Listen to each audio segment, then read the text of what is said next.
क्या कोई सगा भाई अपनी ही बहन की इज्जत का दुश्मन बन सकता है? एक ऐसा घिनौना सच जिसने पवित्र भाई बहन के रिश्ते को तार तार कर दिया। नेहा अपने भैया भाभी के घर खुशियां मनाने आई थी, लेकिन उसे क्या पता था कि जिस भाई की उंगली पकड़कर वह बड़ी हुई है, वही भाई रात के अंधेरे में भेड़िया बन जाएगा। भैया प्लीज, मुझे जाने दीजिए। आप ये क्या कर रहे हैं? अरे नेहा, डर क्यों रही है? अंधेरा था, मुझे लगा यहां तेरी भाभी खड़ी है। लेकिन पाप का घड़ा एक दिन जरूर भरता है। जब रक्षक ही भक्षक बन गया, तो उस घर की लक्ष्मी भाभी ने जो किया, उसने पूरे समाज की आंखें खोल दी। अमित, अपनी गंदी जुबान से अब एक और झूठ मत बोलना। तुम्हारी सारी सच्चाई इस फोन में कैद है। आखिर कैसे एक बिकाऊ और दोहरे चेहरे वाले भाई का पर्दाफाश हुआ? कैसे दो औरतों ने मिलकर एक हैवान को घुटनों पर ला दिया? दिल थाम कर बैठिए, क्योंकि आज रिश्तों की इस खौफनाक सच्चाई को देखकर आपके पैरों तले से जमीन खिसक जाएगी। देखिए पूरी कहानी।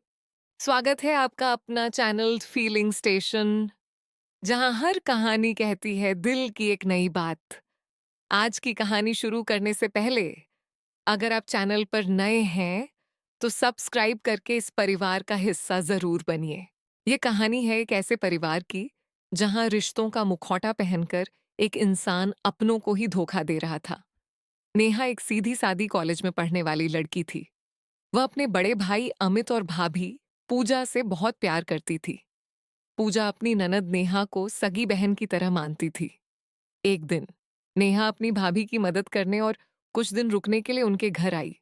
शुरू के 2 दिन सब कुछ सामान्य रहा, लेकिन अमित के मन में कुछ और ही चल रहा था।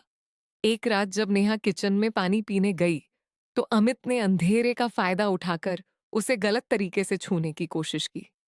नेहा के विरोध करने पर उसने बहाना बनाया कि वह अंधेरे के कारण उसे अपनी पत्नी पूजा समझ बैठा था। नेहा ने उस वक्त भाई के रिश्ते का लिहाज रखकर कुछ नहीं कहा, लेकिन अगले ही दिन दोपहर में जब पूजा घर पर नहीं थी, अमित ने फिर से नेहा के साथ बदतमीजी करने की कोशिश की। अब नेहा का शक यकीन में बदल चुका था। वह अंदर से पूरी तरह टूट चुकी थी, लेकिन उसने चुप रहने के बजाय अपनी भाभी पूजा को सब सच बताने का फैसला किया।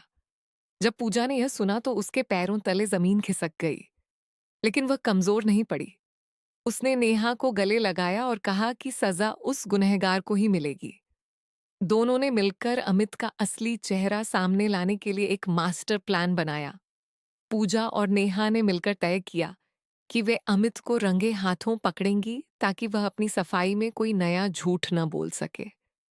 अगले दिन सुबह पूजा ने अमित के सामने नाटक किया कि उसकी माँ की तबीयत अचानक बहुत खराब हो गई है और उसे तुरंत गांव जाना पड़ेगा।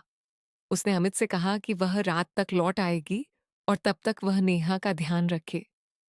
अमित ने चेहरे पर झूठी चिंता लाते हुए कहा, तुम बिल्कुल फिक्र मत करो पूजा, तुम अपनी माँ के पास जाओ। नेहा मेरी भी तो छोटी बहन है, मैं उसका पूरा ख्याल रखूंगा। लेकिन अंदर ही अंदर अमित इस बात से बेहद खुश था कि आज रात घर पर कोई नहीं होगा और नेहा बिल्कुल अकेली होगी।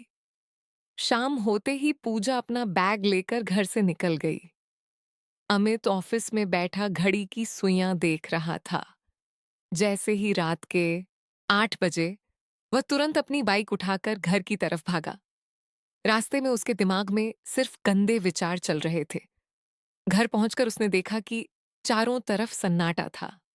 नेहा अपने कमरे में बैठी डर से कांप रही थी और भगवान से प्रार्थना कर रही थी कि उनका प्लान कामयाब हो जाए।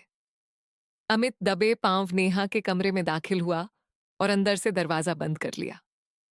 नेहा को देखकर उसकी आंखों में हैवानियत साफ चमक रही थी। वह मुस्कुराते हुए नेहा के करीब आया और बोला, देखा नेहा, आज घर में कोई नहीं है। तुम्हारी वो भोली भाभी भी नहीं है। अब तुम्हें मुझसे डरने की कोई जरूरत नहीं है। नेहा ने पीछे हटते हुए कहा, भैया प्लीज दूर रहिए। अगर भाभी को पता चल गया तो हमारा हंसता खेलता परिवार बर्बाद हो जाएगा। अमित जोर से हंसा और बोला, पूजा को कभी कुछ पता नहीं चलेगा, और अगर पता चल भी गया तो वो मेरा क्या बिगाड़ लेगी। उस अनाथ के पास मेरे सिवा इस दुनिया में है ही कौन?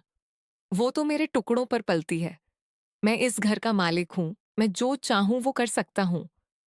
अमित जैसे ही नेहा को जबरदस्ती पकड़ने के लिए आगे बढ़ा, तभी कमरे की बड़ी अलमारी का दरवाजा अचानक खुला। अलमारी के अंदर से पूजा बाहर आई।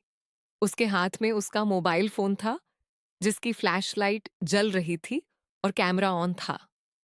अमित की कही हुई एक एक बात और उसकी घिनौनी हरकत उस फोन में लाइव रिकॉर्ड हो रही थी। पूजा को अचानक अपने सामने देखकर अमित के पैरों तले जमीन खिसक गई। उसके चेहरे का रंग उड़ गया और वह डर के मारे थर थर कांपने लगा। अमित ने जैसे ही पूजा को अपने सामने देखा, उसकी हैवानियत पल भर में गायब हो गई और उसकी जगह खौफ ने ले ली। वह हकलाते हुए पीछे हटा और अपनी थूक निगलते हुए बोला, पू पूजा, तुम तुम तो माँ के पास गांव गई थी ना? ये सब क्या है? पूजा की आंखों में आंसू थे, लेकिन उसका चेहरा गुस्से से लाल हो चुका था। वह आगे बढ़ी और बिना एक पल गंवाए अमित के गाल पर एक जोरदार थप्पड़ जड़ दिया। थप्पड़ की गूंज पूरे कमरे में सुनाई दी। अमित अपना गाल पकड़कर बैठ गया। उसने तुरंत अपना रंग बदला और हाथ जोड़कर नाटक करने लगा। पूजा, मेरी बात सुनो। जैसा तुम सोच रही हो वैसा कुछ नहीं है। मैं तो बस नेहा के साथ मजाक कर रहा था। मैं तो उसकी परीक्षा ले रहा था कि वो अकेले में कितनी सतर्क रहती है। पूजा ने चीखते हुए कहा। बस अमित, अपनी गंदी जुबान से अब एक और शब्द मत बोलना। तुम भाई कहलाने के लायक तो क्या, एक इंसान कहलाने के लायक भी नहीं हो। जिस बहन को तुमने अपने हाथों से खिलाया, जो तुम्हें पिता की तरह मानती थी, उस पर ऐसी गंदी नजर डालते हुए तुम्हें शर्म नहीं आई? अमित ने पूजा के पैर पकड़ने की कोशिश की और गिड़गिड़ाते हुए बोला, पूजा, मुझे माफ कर दो। अगर ये वीडियो बाहर गई तो समाज में मेरी थू थू हो जाएगी। मेरी नौकरी चली जाएगी, मेरी इज्जत मिट्टी में मिल जाएगी। अपनी इज्जत की खातिर मुझे एक मौका दे दो। पूजा ने गुस्से से उसका हाथ झटक दिया और कहा, इज्जत? जो इंसान अपनी बहन की इज्जत नहीं कर सका, उसे अपनी इज्जत की भीख मांगने का कोई हक नहीं है। और तुमने क्या कहा था कि मैं तुम्हारे टुकड़ों पर पलती हूं? आज कान खोलकर सुन लो। मैं एक अनाथ जरूर हूं, लेकिन लाचार नहीं। कल सुबह तुम्हें कोर्ट से तलाक के कागजात मिल जाएंगे। पूजा ने तुरंत अपने फोन से पुलिस को फोन लगाया और अमित की करतूत और वीडियो के बारे में बताया। पुलिस ने आश्वासन दिया कि वे तुरंत आ रहे हैं। इसके बाद पूजा नेहा के पास गई, जिसने रोते हुए अपनी भाभी को कसकर पकड़ लिया था। पूजा ने उसके आंसू पोंछे और कहा, रो मत नेहा, आज तुमने खुद को और मुझे एक बहुत बड़े नरक से बचा लिया है। अगर आज तुम चुप रह जाती तो यह हैवान कभी नहीं सुधरता। पूजा ने अपना और नेहा का सूटकेस उठाया। उसने घर के मुख्य दरवाजे को खोला और अमित की तरफ देखे बिना नेहा का हाथ पकड़कर बाहर निकल गई।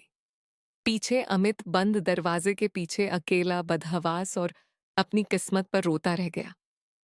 इस घटना के बाद पूजा और नेहा एक नए शहर में शिफ्ट हो गईं। पूजा ने कड़ी मेहनत करके अपना खुद का एक टिफिन सर्विस का बिजनेस शुरू किया, जो कुछ ही महीनों में बहुत कामयाब हो गया। नेहा ने अपनी पढ़ाई पूरी की और एक अच्छी कंपनी में नौकरी हासिल की। दोनों ने समाज को दिखा दिया कि अगर महिलाएं एक दूसरे का साथ दें, तो वे किसी भी जुल्म के खिलाफ खड़ी हो सकती हैं और बिना किसी पुरुष के सहारे सम्मान की जिंदगी जी सकती हैं।